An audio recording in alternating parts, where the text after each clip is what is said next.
manual integratif, IMT, masih merupakan bidang baru, dan penelitian lebih lanjut diperlukan untuk memberikan bukti yang jelas dan substansial untuk keefektifannya sebagai pendekatan terapeutik. Namun, beberapa penelitian telah dilakukan pada berbagai aspek IMT, dan mereka menemukan hasil yang positif, menunjukkan bahwa IMT dapat menjadi pilihan pengobatan yang efektif untuk kondisi tertentu. Misalnya, sebuah penelitian yang diterbitkan dalam Journal of Back and Musculoskeletal Rehabilitation pada tahun 2018 melaporkan bahwa IMT efektif untuk memperbaiki nyeri, fungsi, dan kualitas hidup pasien dengan nyeri punggung bawah. Studi lain yang diterbitkan pada tahun 2016 dalam Journal of Women's Health Physical Therapy menemukan bahwa IMT efektif dalam mengobati inkontinensia urin dan meningkatkan fungsi otot dasar panggul pada wanita. Dalam tinjauan literatur tentang IMT yang diterbitkan pada tahun 2017 di Journal of Manual Arm Manipulative Therapy, para peneliti menemukan bahwa terapi manual, seperti IMT, efektif dalam mengobati berbagai kondisi muskuloskeletal, seperti nyeri leher, nyeri bahu, dan karpal. Sindrom terowongan. Ulasan lain dalam Journal of Integrative Medicine pada tahun 2019 mendokumentasikan bahwa IMT efektif dalam mengobati gangguan sendi temporomandibular dan sindrom nyeri miofascial. Sementara penelitian tambahan masih diperlukan untuk sepenuhnya mengevaluasi efektivitas IMT dan aplikasi klinisnya, penelitian yang ada menunjukkan bahwa IMT dapat menjadi pendekatan terapeutik yang efektif, non-invasif, dan aman untuk berbagai kondisi. Terapi manual integratif, IMT, adalah pendekatan holistik untuk perawatan kesehatan yang dapat digunakan untuk berbagai kondisi. Indikasi untuk IMT bervariasi, dan meliputi 1.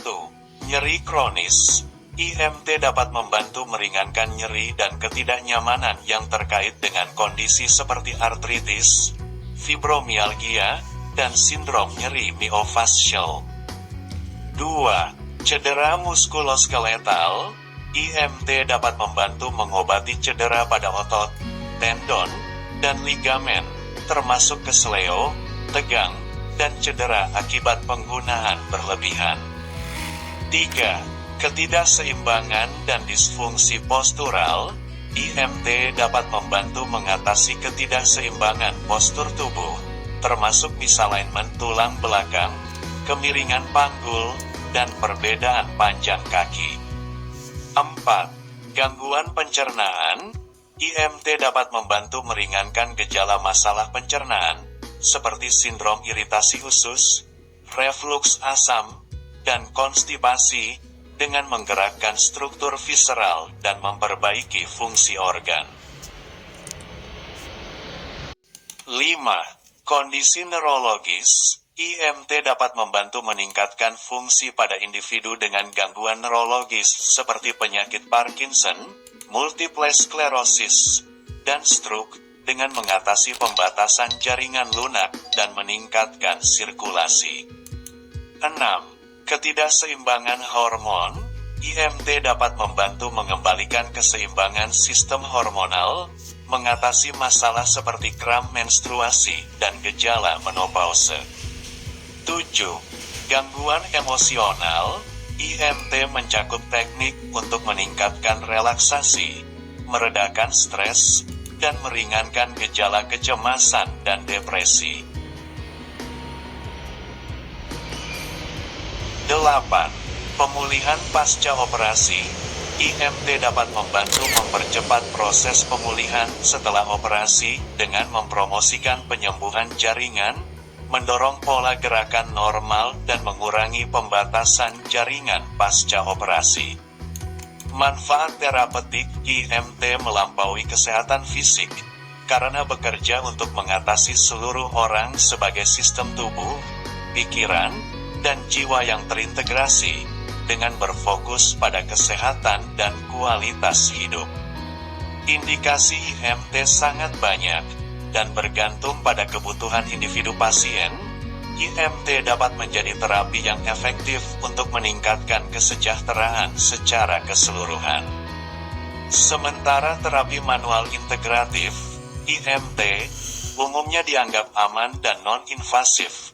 Ada kasus tertentu di mana IMT mungkin tidak sesuai atau mungkin memerlukan pendekatan yang dimodifikasi. Beberapa kontraindikasi untuk IMT meliputi 1. Cedera atau penyakit akut, parah.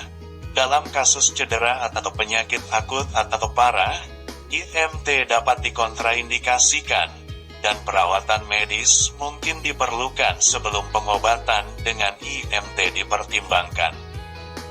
2. Patah tulang atau keseleo baru-baru ini, IMT harus digunakan dengan hati-hati pada individu yang baru saja mengalami patah tulang atau keseleo, karena dapat mengganggu proses penyembuhan dan memperburuk cedera.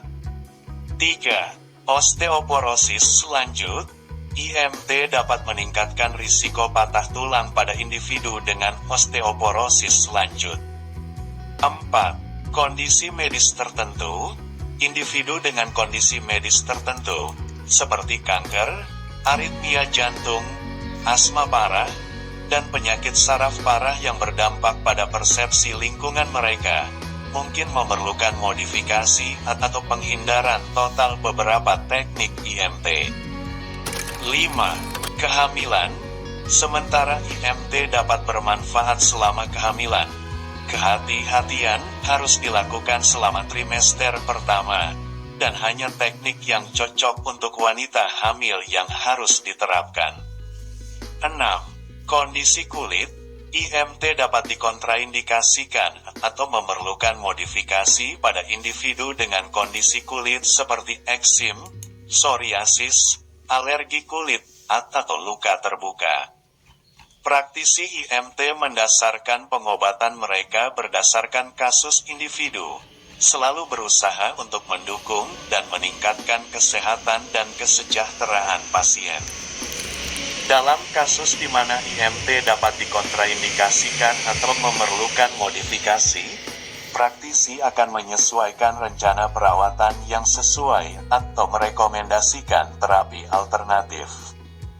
Selalu penting untuk berbicara dengan praktisi IMT yang berkualifikasi, dengan pertanyaan atau masalah apapun tentang apakah IMT akan direkomendasikan atau cocok untuk kondisi seseorang.